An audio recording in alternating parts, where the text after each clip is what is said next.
Cela ressemble à un œuf posé en plein milieu du quartier européen à Bruxelles. C'est ici que les chefs d'État et de gouvernement de l'Union ainsi que les ministres se retrouveront à l'avenir. Mais avant d'entrer dans le cœur, il y a un cube de 3750 châssis de fenêtres. L'œuf est à l'intérieur, mais l'architecte préfère l'image d'une lanterne.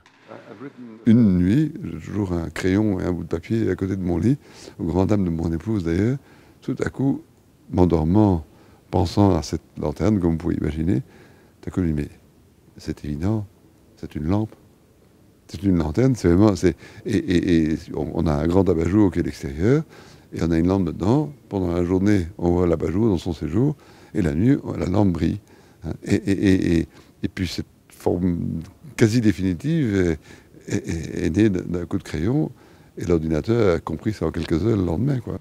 La structure comprend 11 étages. Sur l'un de ces niveaux se trouve la future salle de réunion des dirigeants européens.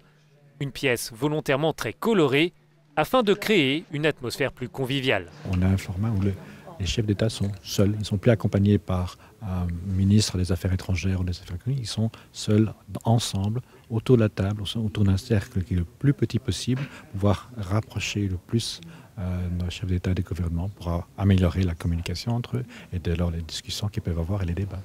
Comme tous les pays membres, le Royaume-Uni a son espace dans ce bâtiment, mais la question se pose désormais sur l'utilisation des salles attribuées aux Britanniques une fois le Brexit devenu réalité.